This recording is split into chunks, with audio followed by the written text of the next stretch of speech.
তুমি খাবে না? আমার খিদে মিটে গেছে দিদি ভাই। আর আমি এখানে দাঁড়িয়ে থাকলে কি কেউ খাবার মুখে তুলতে পারবে? বলছি আমি খাবারগুলো একটু সার্ভ করে দিই না? না, তার কোনো প্রয়োজন নেই।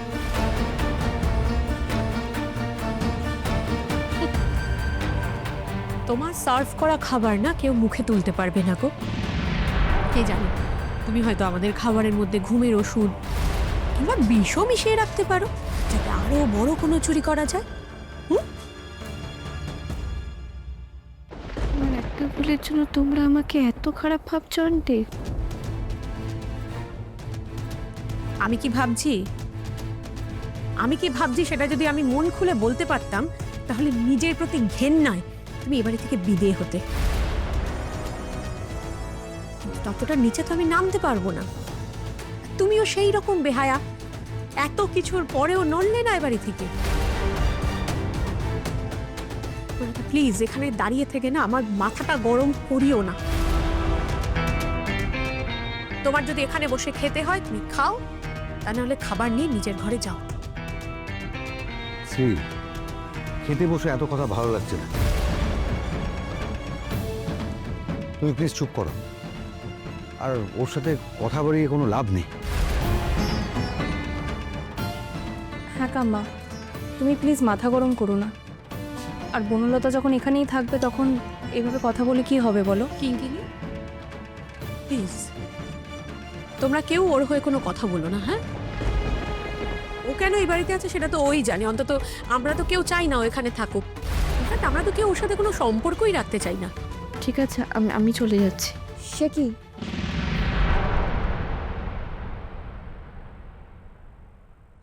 তুমি খাবে না? আমার খিদে মিটে গেছে দিদি ভাই। আর আমি এখানে দাঁড়িয়ে থাকলে কি কেউ খাবার মুখে তুলতে পারবে? দাঁড়াও বনলতা, চেও না। এক মিনিট শ্রী, গতকাল তো আমরা সবাই মিলে আলোচনা করে সিদ্ধান্ত নিয়েছি যে বনলতা এই বাড়িতে থাকবে। কৃষ্ণ সেই সুযোগটা ওকে দিয়েছে এবং বনলতাও রাজি হয়েছে। আমরা যখন সিদ্ধান্ত নিয়েছি, এটা নিয়ে তুমি আবার কেন এত জটিলতার সৃষ্টি করছো? ও এই বাড়িতে থাকবে, এ বাড়ির একজন হয়েই থাকবে। হ্যাঁ, আমি তোমার কষ্টটা বুঝতে পারছি, হয়তো প্রথম প্রথম তোমার মেনে নিতে অসুবিধে হবে, কিন্তু আমি তোমাকে বলছি দেখবে আস্তে আস্তে সব স্বাভাবিক হয়ে যাবে। সেই তুমি মেনে নাও বিষয়টা প্লিজ। স্বাভাবিক? এই বাড়িতে কোনটা স্বাভাবিক হচ্ছে জেঠুমনি, যে আমরা হঠাৎ ওকে নিয়ে স্বাভাবিক হব? ও যেটা করেছে সেটা স্বাভাবিক থেকে যতটা দূরে, ঠিক ততটা সময় আমাদেরও লাগবে স্বাভাবিক হতে। দাদা, এই কথাটা বলা খুব সহজ যে সবটা স্বাভাবিক হতে দাও, কিন্তু কাজটা অতটা সহজ নয়। আমি ওই মেয়েটাকে কোনোদিনও বিশ্বাস করতে পারবো না।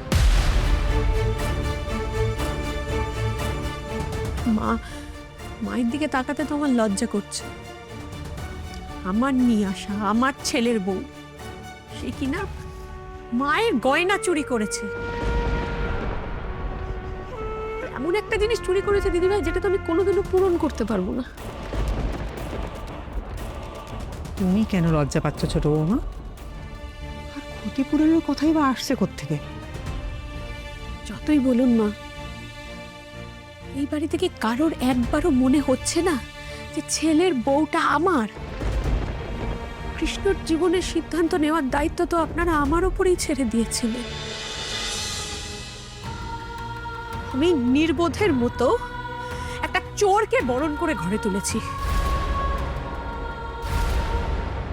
এসব কেউ ভাবছে না, কেউ কিচ্ছু ভাবছে না। তুই শুধু শুধু নিজের কল্পনাকে প্রশ্রয় দিস না।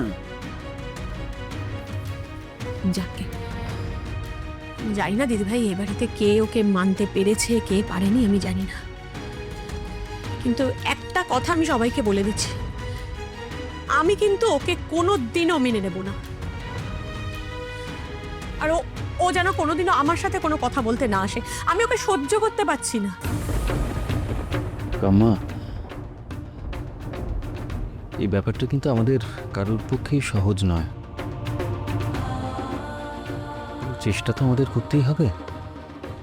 তাছাড়া ওর বয়সই বা কত? একটা ভুল কাম্মা,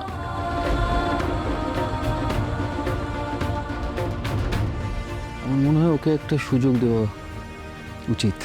সুযোগ সুযোগ পেলেও ভুল পথেই যাবে। ও যেমন মেয়ে, ও ভুল পথেই যাবে। তোমরা মিলিয়ে নিও আমার কথাটা।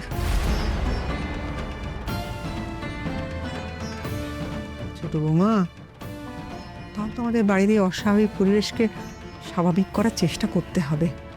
কাজে একটু মাথা ঠান্ডা করে মেনে নেওয়াই যাক। ধরে নিয়েও একটা বড় ভুল করেছে, তার জন্য তো অনুতপ্ত। কি নাগবো, আমরা যদি তোমাকে আরেকবার ভরসা করি, তুমি সেই ভরসার মর্যাদা দেবে তো?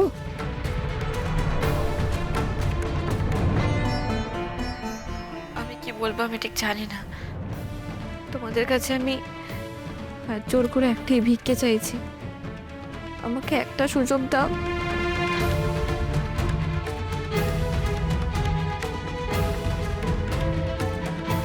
আন্টি, আমাকে আমাকে একবার মাফ করে দাও। ট্রাস্ট মি, আমি আর কোনো দিনও তোমাদের হার্ট করব না, কোনো দিনও না। আমাকে শেষ সুযোগ দাও, একটা চান্স দাও আন্টি।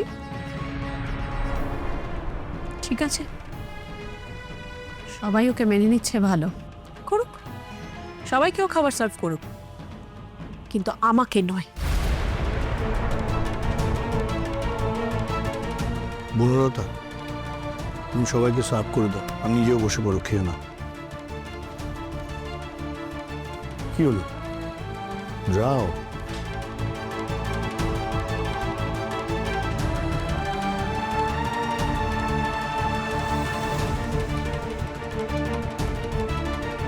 থাক।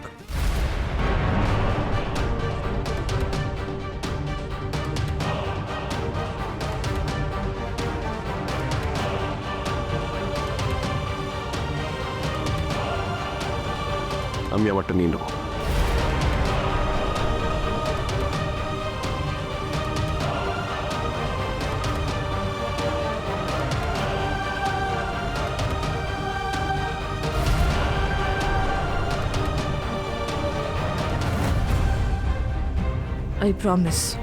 আই প্রমিস অনুভব, তোমার আর তোমার মায়ের করা এই অপমান আমি ভুলবো না।